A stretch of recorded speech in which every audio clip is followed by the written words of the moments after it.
Are seed oils killing me? It's an uncomfortable thought. Could it be that I've been paying for my own poison for decades?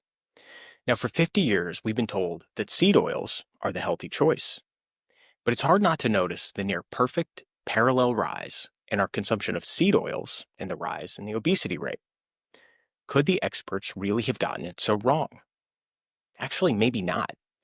Because here's the thing, consuming seed oils will lower your cholesterol, a point that both sides of the seed oil debate agree on. And if seed oils lower cholesterol and high cholesterol is the cause of heart disease, then the choice to cut seed oils is not so simple.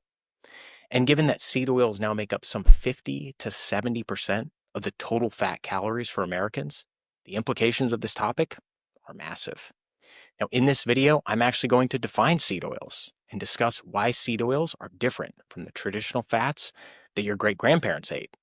And we're going to discuss the proposed mechanism of harm to get into the how behind the connection between seed oils and metabolic dysfunction. And we're going to discuss the controversy behind cholesterol.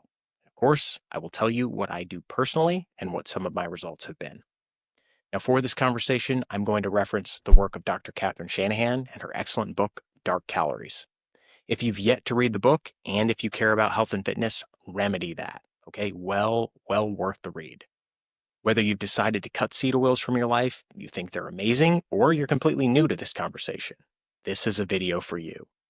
Now, if at the end you want even more, I did a full-length audio podcast, and I'll link to it in the description below.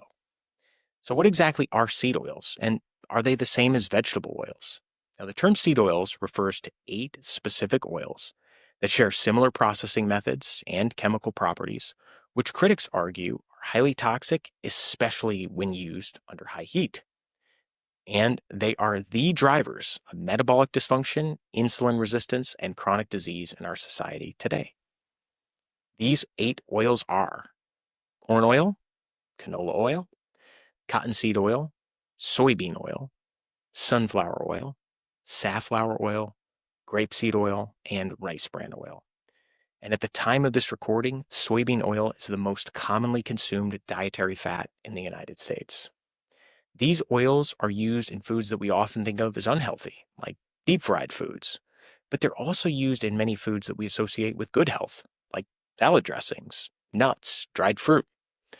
But what about oils like avocado oil, which you might say comes from a vegetable or maybe a fruit, or sesame oil, which comes from a seed? And why aren't they included on this list? And it's because, as we'll get into in more detail, the inclusion or not on this list is based on the chemical makeup and the processing of the oil, not the nutrition or the source per se.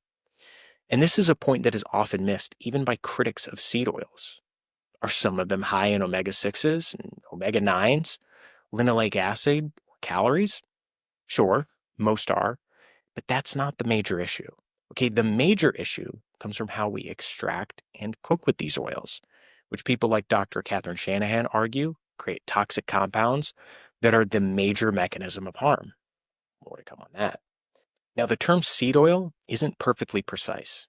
Not all of these oils come from seeds, and not all oils that come from seeds are inherently harmful, which is why Dr. Catherine Shanahan prefers the term the hateful 8.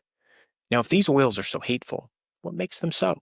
And how are they different than, say, traditional fats like olive oil, butter, lard, tallow? And here's where the processing really matters. Let's take soybean oil as an example. Humans have cultivated and consumed soybeans for thousands of years, mostly in Asia.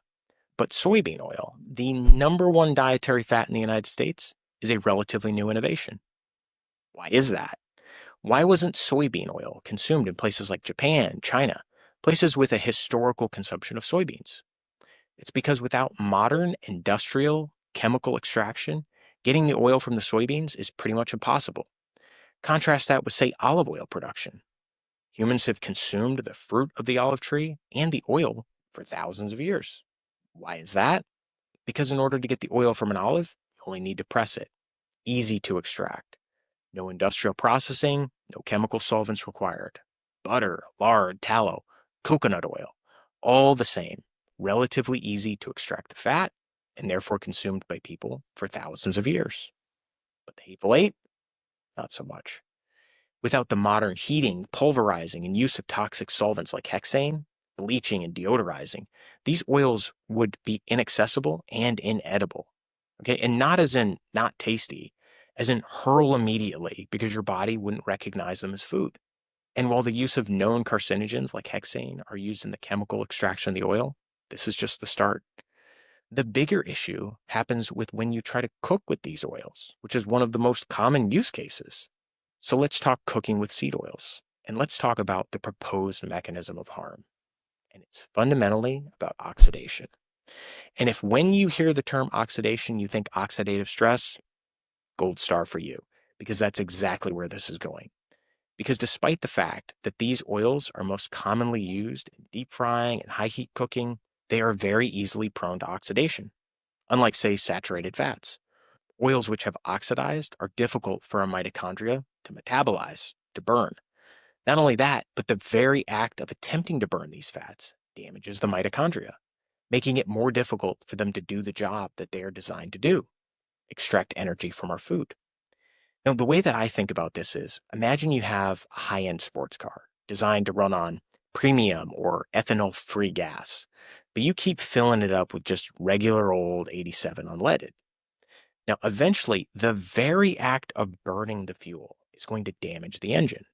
But in our bodies, it's actually much worse because as our mitochondria become more compromised, as we continue to eat these toxic fats, they don't get burned, but stored. So even though the average American is walking around with plenty of additional excess body fat, 40% of us are obese, we're not burning it, we're storing it because our mitochondria can no longer do the job that they're supposed to do. And the fuel that we're carrying around in the form of excess body fat, it doesn't burn clean. And when our mitochondria can't use fat as fuel, they use the only other fuel that they know how, which is sugar. Where do they find it? In the bloodstream. And they use it, leading to crashes in energy, brain fog, and spikes in insulin. And this, my friends, is the proposed mechanism for how the consumption of seed oils drives metabolic dysfunction, insulin resistance, and obesity. It's not omegas, it's not linoleic acid, it's not the calories per se. It's because seed oils are dirty fuel. And as I said from the start, this hasn't gone unnoticed, that there has been a pretty tight association between the rise in our consumption of seed oils and the rise in the rate of obesity in the United States. And unlike seed oils, which are very prone to oxidation, saturated fats like butter, tallow, lard, coconut oil, same fats which have sustained humanity for all of recorded history, they naturally resist oxidation. But what about cholesterol? Right? If seed oils lower cholesterol, and if high cholesterol causes heart disease, could it be that we're really talking about a trade off between obesity and heart disease? That's pretty rough. But there are a few things that I'm guessing most of us don't realize about cholesterol. I know I didn't.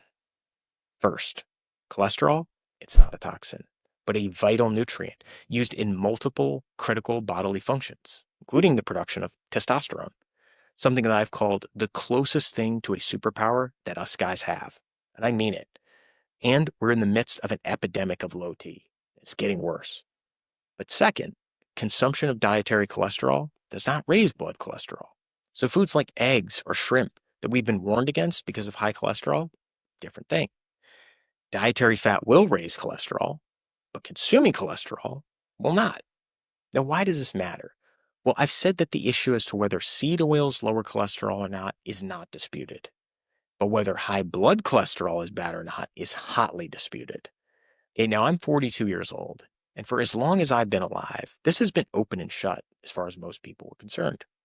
High blood cholesterol causes heart attacks.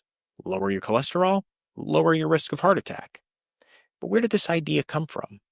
Humans have eaten saturated fats for thousands of years with no record of mass numbers of heart attacks. And most people would point to a guy by the name of Ansel Keys.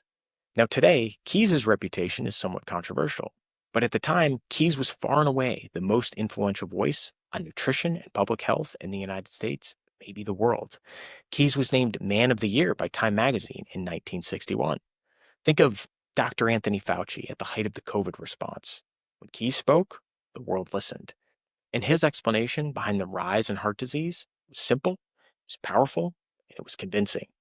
Saturated fats. and he had the research to back it up.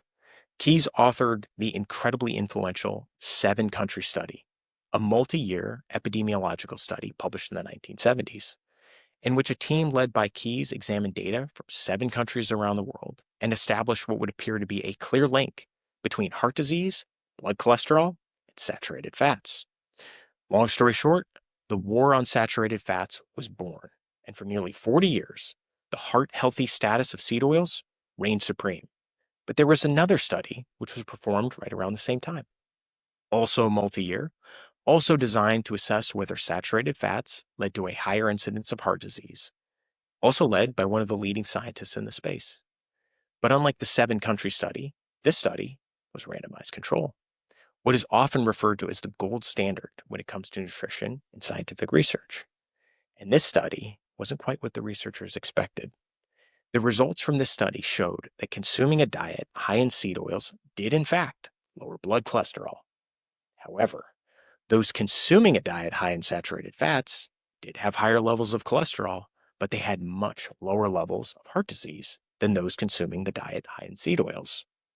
Let's hear from Dr. Catherine Shanahan directly here, where she says, quote, "For every 30 points that eating seed oils lowered total cholesterol, that person's chance of dying increased by 22%. Now, that should have caused many people to immediately question the conventional understanding of cholesterol and heart attacks. But it didn't, because the full results of the study, they weren't published. Some say they were buried. The study is called the Minnesota Coronary Experiment, led by Ivan Franz, with support from a fellow colleague at the University of Minnesota, Ansel Keys. In fact, it wasn't until decades later that the full findings from the study, involving some 9,000 participants, were released. Did Keys manage to bury the publication of a paper which would have challenged his diet heart hypothesis and tarnished his stellar reputation? Does it mean that Keys had it wrong all along, and that moving away from traditional fats was one of the worst mistakes made from a human health perspective? Now, I'll let you come to your own conclusions, but before you do, let me add one more thing about Ansel Keys. He lived to 100 years old and was apparently very active right until the end. Something to think about. Now, what do I do personally, and where do I stand when it comes to seed oils? Now, I'll say this. To the best that I can, I have cut them out. Not 100% perfect, but I primarily consume olive oil, raw, organic, grass-fed butter, and coconut oil. Okay, I'm not advocating, but this is what I do. And I will say this. Since making that change, all of my health markers, how I feel, my energy, performance in the gym, all improved, with the exception of one, cholesterol. My cholesterol numbers have gone up. Not what would be considered in the red zone, even by modern standards, but this has really convinced me that the fight about seed oils is really a fight about cholesterol. So if you do decide to cut out seed oils, prepare for your cholesterol numbers to go up. Is that good, bad, neutral? I don't know. Time will tell, right? We'll find out. But this to me is very much the issue. Now, if you've enjoyed this video, please like, share, subscribe, and of course, check out Dr. Catherine Shanahan's excellent book, Dark Calories.